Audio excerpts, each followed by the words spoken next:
All right, and welcome to the now fourth episode. Time's flying by, Chris, of The Beautiful Mind in the Beautiful Game. My name is Gabe Nosseir, and with me always is Chris Weehan. Chris, you want to give yourself a little introduction? It's great to see you as always.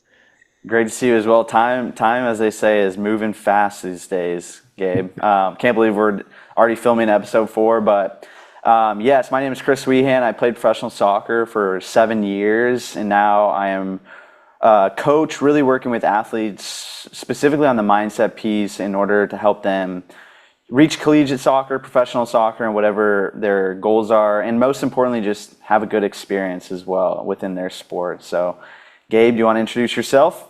Yeah, as I mentioned, I'm Gabe Nosseir. I am a transformative life and performance coach. Among other things, I work with parents of athletes, specifically soccer players themselves, and coaches.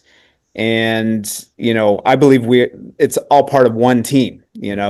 Parents, athletes, and coaches are all important. And the more harmonious they can work together, the more benefit they will all get, but especially the players. That's what it's about ultimately. But, everybody has to be strong within that team.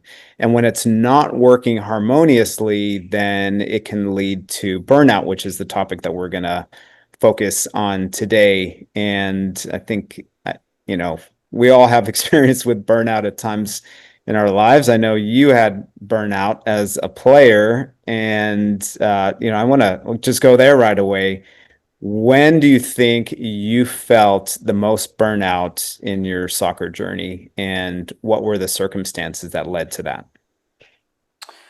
Yeah, there was many times, I guess, that you experience burnout. I think particularly there's always the burnout at the end of the season. I think everyone sort of feels that the longevity of a 10-month season in professional soccer, even collegiately, a sprint of a 3-4 month season can be exhausting. And I think everyone kind of reaches this point where you're tired. So I specifically remember in my career hitting those points of sort of wishing for the off season, as not right as that sounds. It doesn't feel right to wish that, especially if you're wanting to win a championship.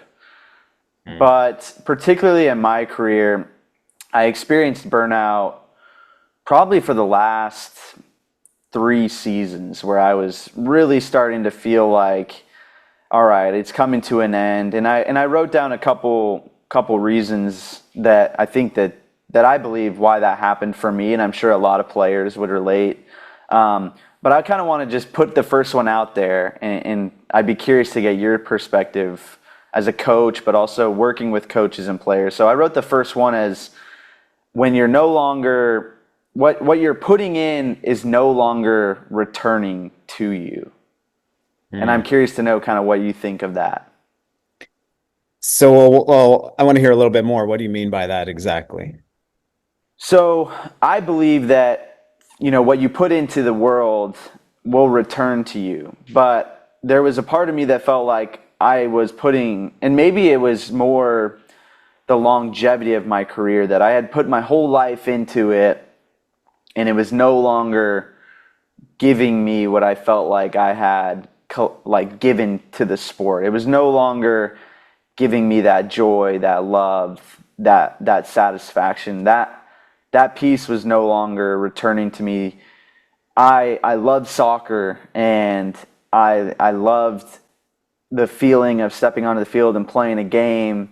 But over the course of a 10-month season, specifically in the last year, I remember, it felt almost like I was having to drag myself there. And Mm. so it felt like I wasn't getting that love back and that joy back for what maybe collectively I had put into it over the course of my life. Hmm. Yeah, I think that's very common. And, it's every professional soccer player I've worked with feels that burnout. And I think a big part of that, one, they've been doing it for so long, right? And it ends up being a grind. It becomes a job, and it's a job where you're constantly threatened to not have a job at any moment, right? Based on your performance. Does that ring a bell to you? Yeah. So, when you feel like you're constantly under threat, it's easy to lose that joy. And I'm pretty sure when we worked together, I had you shift and focus on like, hey, you get to play soccer. What if you just went out there and just really focused on the love and the joy that you had in every moment of playing it, because so much can be true at once. You can have the stress of the job or understand that your job is totally reliant on how you are going to perform on the field, right? You can have that. That's true. And you can also focus on the joy and the love and the connection that you have with your teammates, right? And even your coaches, even the staff, So it's about like ends up filling yourself up with as much love as possible in those little moments. So because you had a shift, in your life, where I saw you have some ups and downs emotionally, especially when you were in California playing for Orange County, and then you came back to New Mexico United. You were like on fire again. I could see that joy. And so, what shifted within you in those two moments? Yeah, well, there was a couple moments when you were talking about that came to me, and one was really when my career got started. And, you know, exactly like what you're saying, my career was really on the verge of not happening at all. Coming out of the MLS Combine, I don't get drafted. I get one call to go on trial, and that trial, I wish I could play that image for people. It was ugly. Like wasn't playing well. They had basically divided the two teams, the players that were rostered and under contract already, and then all these trialists. And there was a bunch of us, and I just felt like I was getting lost in the weeds kind of over here.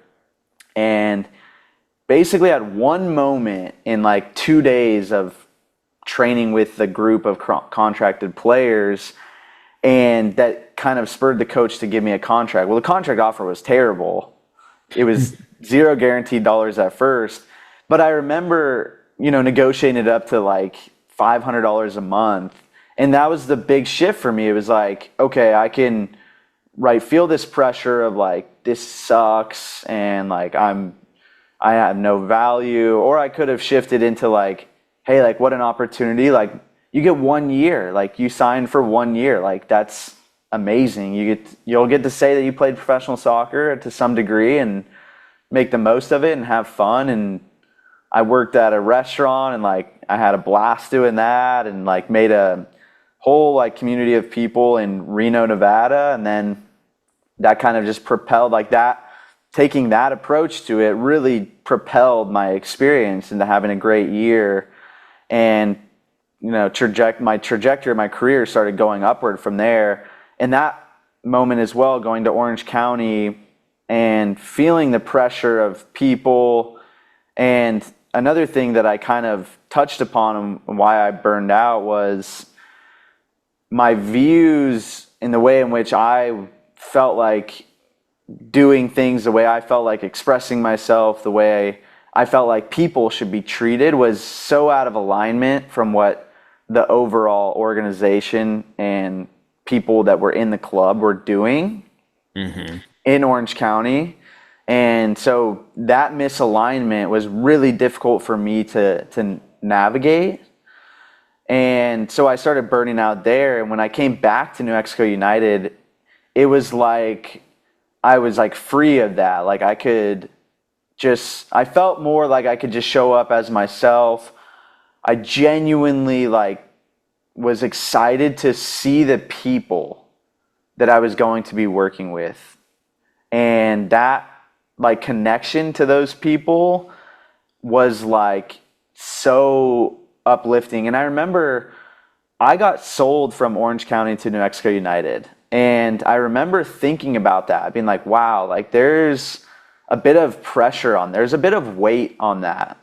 And at the time, it wasn't a ton of money, but it was at the time, I think like the biggest interleague transfer. So like from a USL team to another USL team, it was the biggest monetary transfer at the time.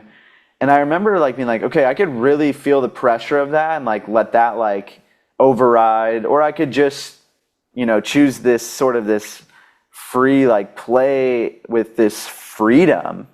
Mhm. And I chose that, and it gave me a whole new sense of motivation. Mm. Beautiful. Yeah, you had that connection as you put it. That was a very strong word for me that when you said that, I was like, yeah, that's love, right? Like you were Yeah, excited to see these people. And, sometimes when you see something that's not ideal or you go through an experience that's not ideal, and then you go to one that's more ideal, you can really see the difference and you can really start to appreciate it. Because I imagine, correct me if I'm wrong, that you appreciated your experience in New Mexico United when you went back over there because you could see like the comparison between the two environments. Is that right? very much so. And I think more so than the environment, the coach to player relationship felt very transactional on one side and very loving and caring on the other side. Hmm. And that was a big thing for the shift. Hmm.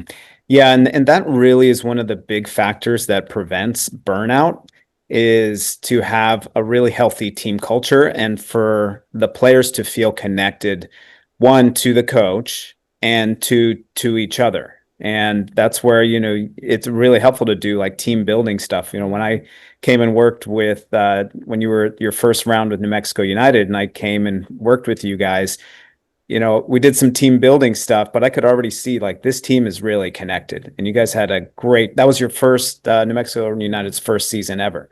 Yeah.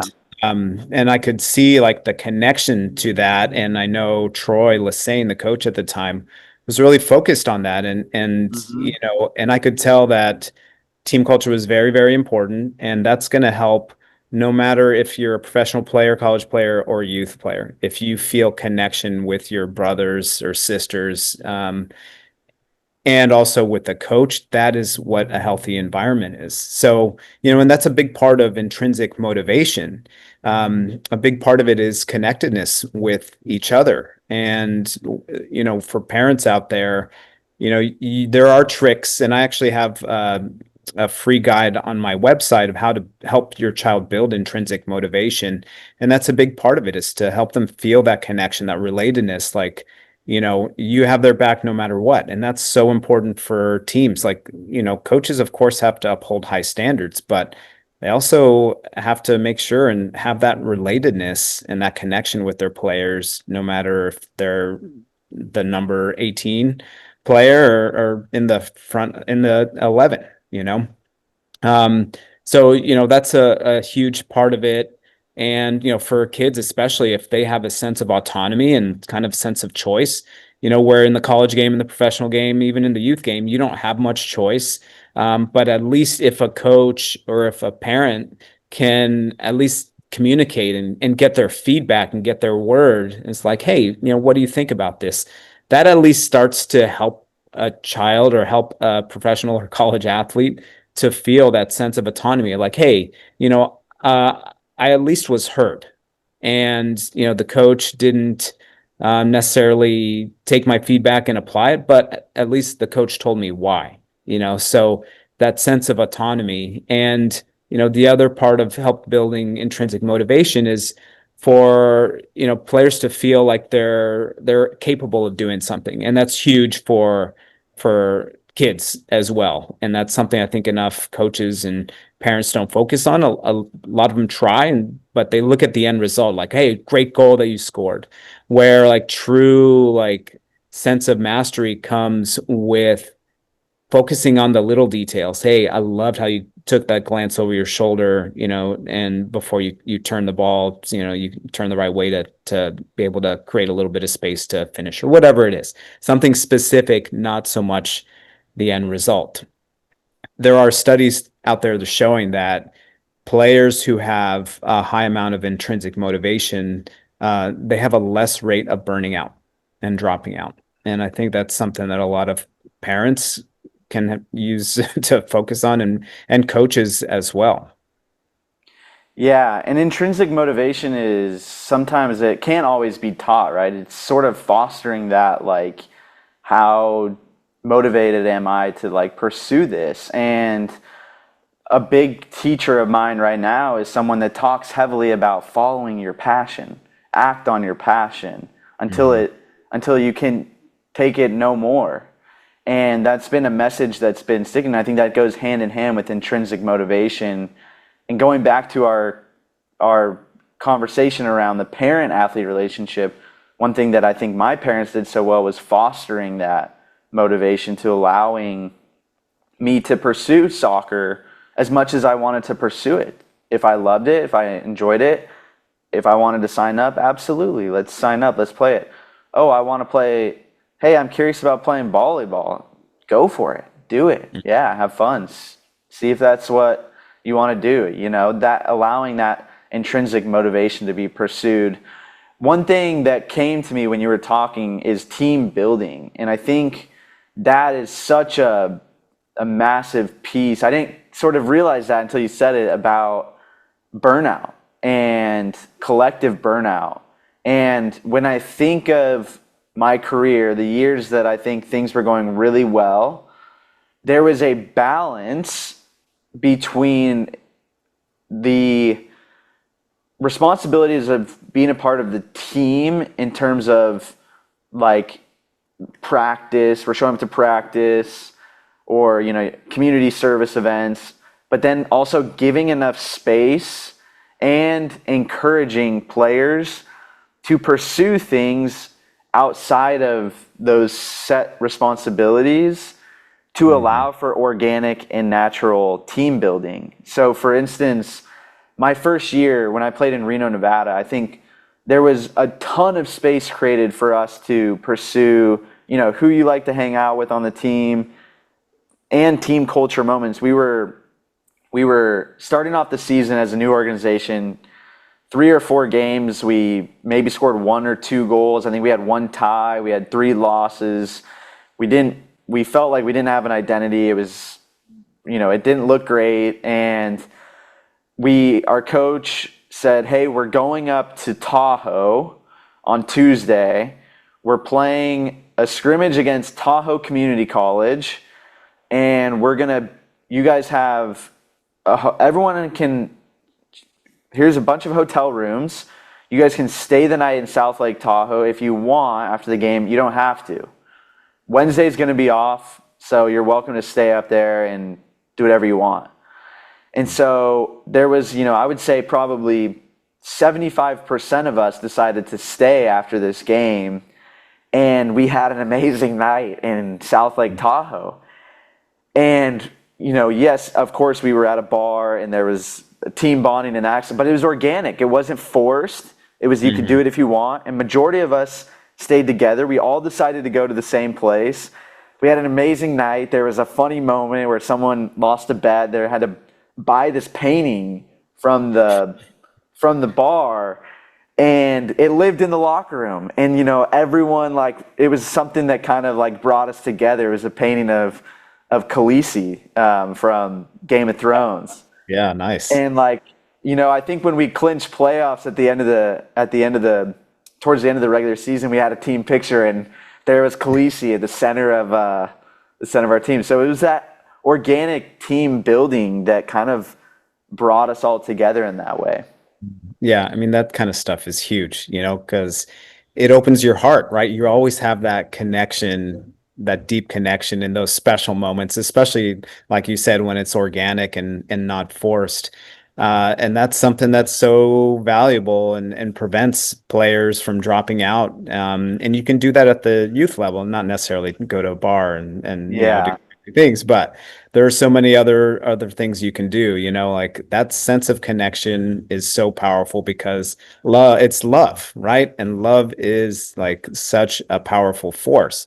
And I still see coaches out there that are coaching out of fear, which shows up in a lot of different ways. I was very interested in I watched college, or I pay attention to college football, And Syracuse played this last weekend. They played UConn and apparently were behind in the fourth quarter and had to come back. And so the coach made the whole team run sprints after the game in the stadium. There's still people there. The band was playing, like, and making the team run sprints. And I'm like, that is, I understand the perspective, right? Wanting to uphold high standards and motivate players.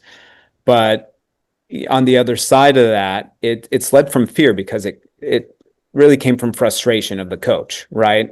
And then what that can do, when you're running sprints after a game in front of fans and it was on ESPN website and it's gonna also add some not so great feelings, right? It's feelings of embarrassment, right? And and it what I've found is fear can be a great motivator sometimes, running sprints or whatever it is, if it's coming from frustration of the coach, but it's very short term. And in the long term, it can do much more damage to the team culture and to the motivation and can lead to burnout, right? I have no problem with making a team run sprints afterward. I did it, but not after a game, first of all. And I would never do it in public like that. Like there are times to do it and say, hey, we're gonna, at best case, if you're gonna make a team run sprints, take them to the locker room, go find a place to go run sprints if you're that mad at them, but not in front of other people. There's so much damage, but there are so many different ways to handle it. But I've always found that like you can have a balance of operating from love and also upholding your high standards as well, and that's going to prevent burnout. Yeah, that's so true. I believe in that as well. I think there's sport is so stressful already, and I think making decisions like that you're referring to adds stress into it unnecessarily. And I completely agree with you. You can making the organization bend like that. I think there's bending in order to strengthen, and then there's bending in a way that's going to eventually break. And that, I think, is adding stress where that bend is eventually going to break. And I think about times, I remember specifically in college, we had a very tough, strict workout regimen, specifically in the spring season. It was very, very tough, and physically and mentally. And that bending, forcing us to bend like that, brought us together. I remember moments getting my butt kicked on sand dunes in Albuquerque on like a windy Friday, cold afternoon in the spring, but like, pushing myself with my teammates, and then like we all get through it together, and like standing at the top of the sand dunes, like with our arm around each other, like knowing we all like suffered together, and like that feeling like, wow, that really brought us together. Like we were all pissed off at first, but now that we got through that together, we're all like really happy. But I think I would imagine a lot of those Syracuse players left the field feeling very pissed off because they didn't play their best, but they still won the game. They still found a way to win, and now they got embarrassed, like you said, and put through physical demand after a game, and now they're probably just leaving pissed off, and that pissed off can kind of it creates breaks in the group. The culture is kind of the way I see it. Yeah, no, absolutely. Yeah, I mean, it ends up being a toxic kind of culture, and football, it's its own unique sport, and there's a lot of kind of toxicity and like alpha male type energy. So I get that, but there are leaders out there who still put demands on their players, but also are very cautious how they speak about them, putting them under the bus, so the best coaches out there can have that balance, so it's going to be interesting to kind of see that. And when you were talking about running the sand dunes, brought me back to when I was coaching my club team. And, when I was coaching them, this was now, like, I think they graduated out in like 2011. So it's been a while now, but, this was when regionals still meant something. Mm-hmm. where you still had a lot of top players, top teams, and we were fortunate enough to, and good enough, I'll just say, to win state every year, and so we were competing for regionals every year, and that was kind of our big goal. And what I did, because I knew I had them for a long time. I had actually started the team at U9, and I would never do this again. I don't encourage coaches to do this or teams to do this, but I did it back then, and we had a lot of different players. So I had them from U9 up to U18, and I think only two by the end of it stayed the whole time.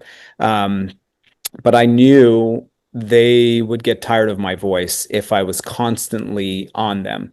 So I decided to do kind of like peaks. If we were going to a big tournament or some kind of college showcase, I would increase my coaching and my voice and my intensity during sessions. And then if it was like league games in Albuquerque, like we didn't really get many league games, I would just basically like get them there to training, do a few things, teach a few things, and then just let them play. So that way they weren't burnt out on my voice. And I think a lot of players, they get burnt out on hearing the coaches saying the same things at the same tone all the time. So when we were about to hit regionals, we had like kind of like our own mini camp before regionals started. And this was like a 3 or 4 week preparation. And we ran these big hills up at Balloon Fiesta Park in Albuquerque. And they knew it was coming, but they knew it was important, and it pushed them. But it set the tone for training, and it also connected with them. And they still like, when I talk to players, they still talk about those things, and they still talk about the sprints. But you're right, it builds that mental toughness within yourself. But when you do it together, it just creates that, like, just that bond. Anything that you can do, and when you go through adversity individually and as a group, it's such a powerful medicine, but it has to be done consciously. And the players were lucky to, or the players, I was lucky that they understood that. And I explained it, and I was like, hey, this is going to help you be the most fit team out there. And we always were. We never lost due to lack of fitness. So like, the players knew it, but it came from me, from like this is why we're doing it. It's not punishment. It's to make you better. Yeah, yeah, and I think that's communication is twofold in what you're saying. It's one, communicating with them well enough so they know the purpose behind doing something, so that they don't feel like it's punishment. And maybe the Syracuse coach did that. Maybe he did have that communication with them, saying like, "Hey, listen, I'm very proud of the way you guys were resilient and got the win, but from my perspective, it appeared that we are lacking fitness in the game. We are lacking, and so I want to do sprints right now to build our fitness. It's not a punishment. I know it sucks. You're going to hate me for it. Put the work in now so that next week when we get into the fourth quarter, we're not losing steam. We're actually, we're fit enough to get through the fourth quarter with a lot of energy." And maybe, okay, that makes sense. Even though this guy sucks, I don't want to do this. I'm not happy with him making this decision. Why can't we do this on Monday? But maybe there was that communication, right? And there's an understanding, or at least an intention behind what you're doing, rather than just saying, get on the line, Yeah, maybe. And and then, yeah, maybe. Who knows? Yeah. But there's also, I think you touched upon an interesting point when it comes to burnout, and particularly in my case, I felt a lot of burnout around hearing the coach communicate over and over, and the same thing, the same time every day. We were in the meeting room, we were having a meeting, we were watching film, and it felt too much. Felt like this is tiring and this is exhausting. And also at the same time, there was no way I could have said, "Hey, I think that this is too much," or anyone could have really said like, "Hey, like you're losing the group here. We're not quite listening because you're communicating too much." Mm-hmm. And I think, like you said, those those best coaches are really aware of what's going on. And so they're in tune with their players in order to understand, oh, maybe the group is losing momentum and exhaustion because of things that I'm doing, that I'm implementing.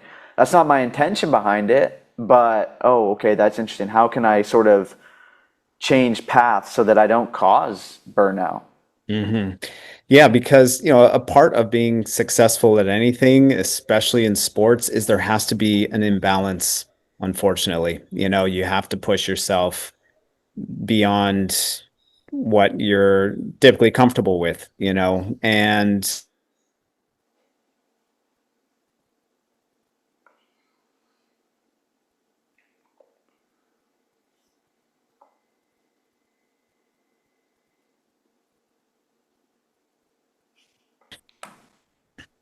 what I had was, I didn't coach as a profession.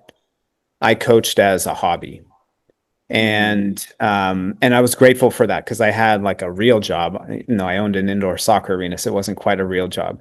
But when I went from the arena to train, it was like, all right, let's do this. And I only coached one team. Most coaches who are in it, especially at the youth level, they can't just go and coach one team unless maybe they're in a professional setting where they're subsidized to do that. And even then, they have a responsibility with the first team, as an assistant or to do other things. And so, for me, I was very blessed that I created my life to be able to do that. So I understand it's an anomaly, but I coached as a hobby. Now, these coaches who are out there coaching two of their own teams and staff coach on another and director of, certain age groups, like it ends up being a lot because, you're coaching for a living all of a sudden, and one thing that there are a lot of things that burn coaches out, and one of them is that, right, the amount of time that you're out there, and then you add in if they all of a sudden have a family, then it's time away from their children, and then their partners frustrated because they're not home. So that stress at home is very real and adds to it. And then, if you're coaching two or three teams, you're dealing with a lot of parents out there, and not all parents are on the, conscious path where they just trust the coach and, they trust their child's journey, and, they're out there supporting and building intrinsic motivation. It's my hope that more parents get to that by like listening to us talk and by the work that I'm doing, and that you're doing, but it's not the reality right now. So, that prevents burnout in itself. And then just the schedule demands, So, and, with this imbalance, because parents have their own imbalance as well, right? That they're having to shuttle kids back and forth, especially if there's multiple kids playing sports or in different activities. They get burned out sometimes on the coach when they're not liking what their child's going through. So, all this imbalance, it's important to find balance in life. So for me, for players, it's like, okay, your body is going to burn out. So you have to support your body with certain things, and all this like energy of like doing, and it burns out the masculine side of everybody. It doesn't matter if they're male or female by gender, So when you can balance it out with things that are more feminine, like rest, things like yoga, and how you're nourishing your body, making sure you're hydrating properly, that you're eating really healthy food. Your body is going to support your mind and your energy field as well, and they all work hand in hand as their own team, right? The body, mind, and energy. And so it's really important. I mean, I see, and I went through this. My way of like where I got burned out was I burned my body out mm, because, I was doing all kinds of things. I was coaching this team. I was running the arena. At one point, I was going to graduate school at the same time and in relationship, and all of a sudden had like a stepchild. And so my way of like releasing was going out and partying and drinking alcohol and just to like take the edge off. But I was totally like wiping myself out physically and energetically. It wasn't the best way to handle my own process. And luckily I've shifted in the last several years to be able to support my body better. And I'm like, wow, this actually feels really good, So, now when life comes at me personally, I'm like, okay, yeah, I can handle this because instead of going out and, having some margaritas and tequila, which I loved, and it was really enjoyable. Now it's like meditation. Now it's prayer. Now it's cacao. Now it's being in nature because those things raise your frequency and I see this a lot in coaches of like just not eating the right foods, not drinking too much alcohol, like just to be able to survive, but it doesn't support their body, and that's how things, end up getting burned out. Yeah, that in itself. I think we could just that's the whole thing right there, Gabe. You nailed it. We'll just put that as the podcast. No, I think that's spot on, and it's the first step is waking up and becoming aware, right? And being able to look yourself in the mirror where you're at right now and accept where you're at and to understand, yeah, I'm tired. I'm coaching two club teams and I'm the head coach of a D2 school and I'm exhausted. Well, yeah, what am I exercising? Have I gotten away from nurturing myself? Yeah. What am I eating? Oh, am I drinking? Yeah. Am I doing other things that aren't serving me anymore? Yeah, okay.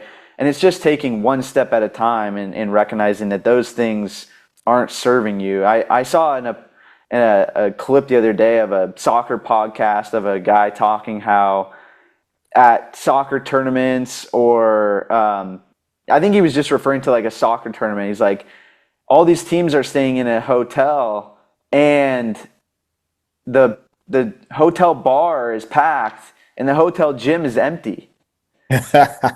And I was like, Dad, that's so spot on. And I think a lot of coaches would probably recognize, and I had to recognize that in myself as a player, and that's been a big part of my journey of being like, yeah, like was what I was going through real? Yeah, but what was I doing?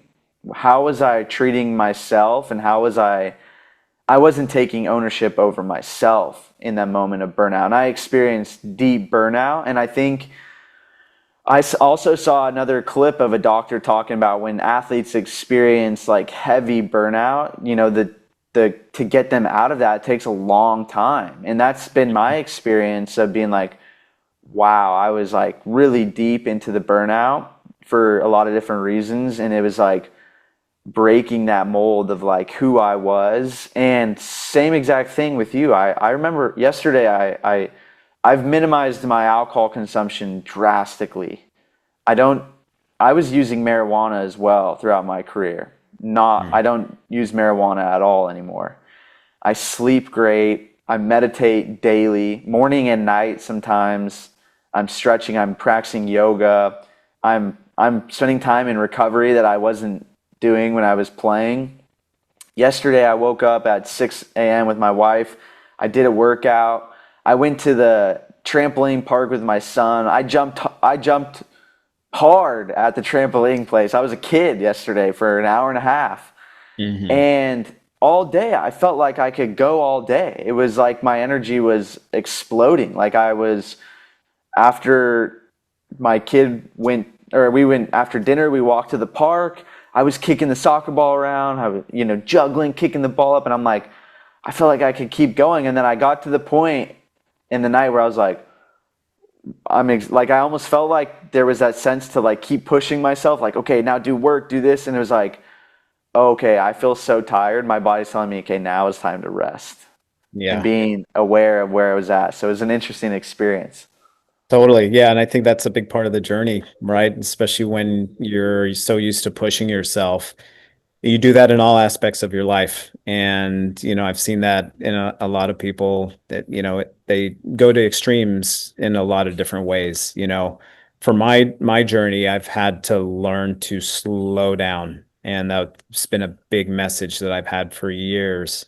And it's hard, for me and my personality when I was just like, all right. No, I've had success in this way of doing things. And so this has been a new transition for me, is to learn to flow more instead of just going, going, going. And I've even had like really amazing interactions with animals. And this is all part of kind of the shamanic element. Is like, animals, we learn like they can communicate with us. Sometimes a bird is just a bird, but there's sometimes where you have like certain interactions with them. And it's a little more special. It's like messages. And I had the other day, because I've been in this like kind of renaissance of my energy of like, all right, it's time to go again. I can feel it starting to happen. And I went inside my house, I came out, and I have this really nice deck. And so I left my computer out here. When I came out, there was this little animal sitting on my laptop. And I just like, what is that? And I live in Costa Rica. And so there's like all kinds of unique animals that I've never seen. Even like there's still more that show up every day where I'm like, what is that? And so, it was on there and I let them be and, let the thing be. And then it like came down from my laptop and started like running around. I'm going to probably make a post on this on my Instagram. And I'm like looking at it, and it was like this big, it was tiny, but it was moving fast back and forth. And I took a closer look, and I'm like, that's a praying mantis, but I've never seen a praying mantis like that small. And then, so it just kind of moved around. I saw it somewhere else around my house later, actually, when I was doing some prayers. And then today it's been on my screen, going back into my house. And so I was like, okay, this is like definitely some kind of message. And, I looked it up and I used ChatGPT, like, hey, I've seen this animal, I've never seen a little tiny brown praying mantis, but is that, one of the possibilities? And I said, yeah, there are small ones, especially it could be a juvenile one.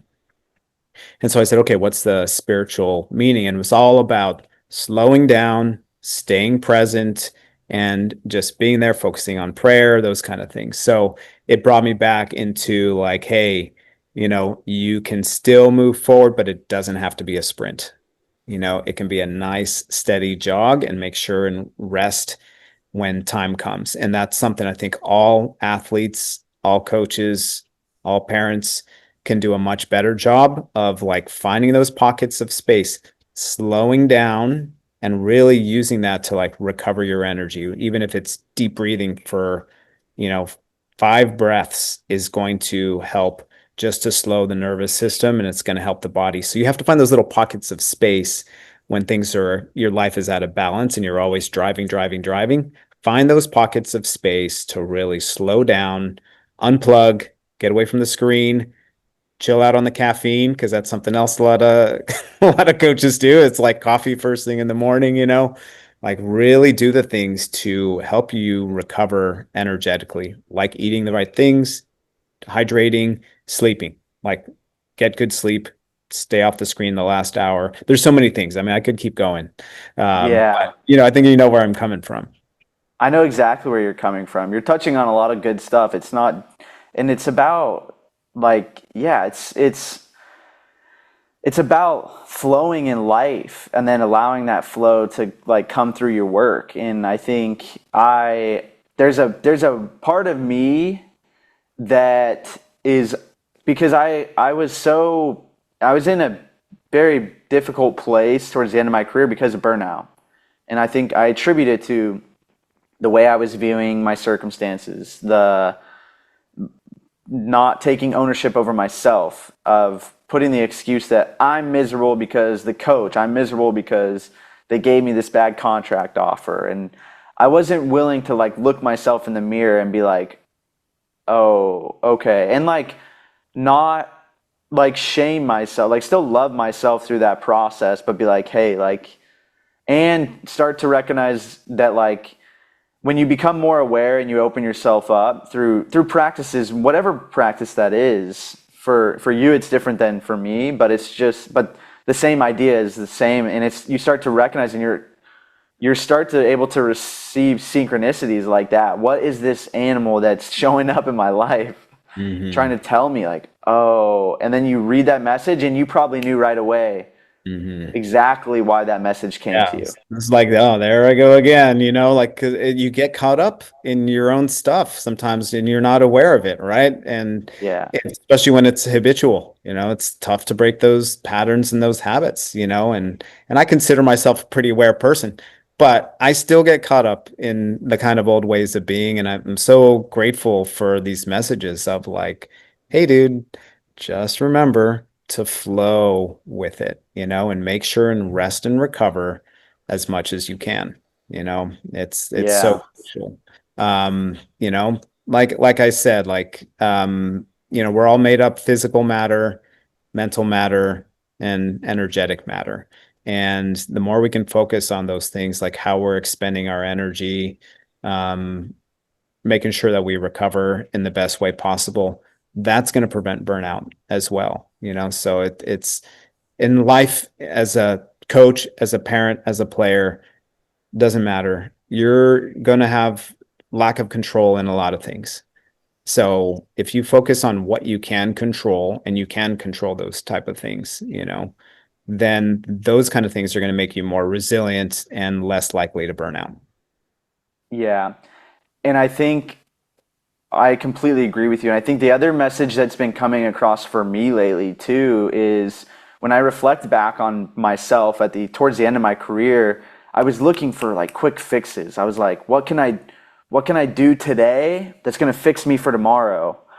And I would try something for one day, and then I would do my same bad habits, and then I would wake up the next day and be like, am I fixed? No. And it was like, what I'm recognizing now is like all this stuff is just a constant practice, constant awareness, constant understanding of what's serving me, and like scanning, like, is doing my breath work every morning serving me? 100%. It's a way better way to start my day than scrolling on my phone first thing in the morning.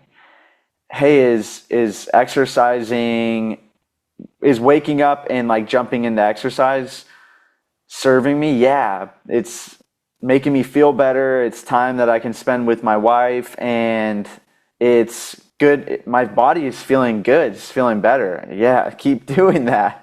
Okay, like drinking a couple beers, like waking up the next morning being like, oh, I can recognize I didn't sleep great. Oh, yeah, that was probably attributed to that. And just constantly, and also recognizing that it's a compound effect on all this stuff to keep pursuing those things. There's no one simple fix for athletes, but it's about, like, you're showing up to practice. You didn't get good at soccer by one day of soccer practice, years and years and years of waking up to this stuff. And the other thing that I think we're both I think the message we're trying to share through sport is that these are things you can take with you for life that are just going to make your life as a whole better. Mm. Yeah, like your soccer career, whether it's as a player, coach, or parent, is very minimal compared to the rest of your life. And you're absolutely right. Like this day-to-day discipline, if you can start, early, and be consistent, in a year, it's going to add up. It kind of reminds me of this story. I interviewed Kobe Jones, U.S. men's national team legend from back in the 90s. And I think he played, I don't know if he made it to the 2000s, but definitely in the 90s.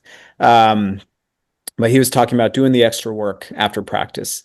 He said it doesn't need to be like 30 minutes, of after practice hitting balls. Like it's actually kind of hard, like to hit crosses, for 30 minutes straight, especially after training, but if it's even 5, 10 minutes added up, it's over a week, it's going to be actually really beneficial, and same thing can be said with meditation when people say like, oh, I don't have enough time to do it. I'm like, well, first of all, we all have the same amount of time during the day. So it really comes down to priority in your life. If you feel like you don't have enough time, you can wake up 15 minutes early and sit down and meditate. But, if you just do 5 minutes of meditation, it's going to be really impactful for you. Ideally, you want to build up to like 10, 20 minutes. But you got to start somewhere. just like soccer, right? Like you didn't, Yeah. you know how to juggle. You weren't born juggling a soccer ball, you know. It took Yeah, it years. was hours and hours in my parents' backyard just juggling. Yeah. Yep. Yeah. So yeah, I really stress meditation. Ultimately, all this is really related to being fully present in those moments of what's going on, and that's really hard for people, but you can do it out Yeah. there, people. I believe in Yeah. you.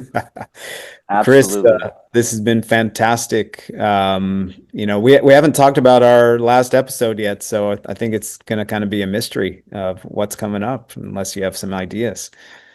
No, I think maybe, yeah, no, we'll let it be a mystery. Yeah. All right. So here we go.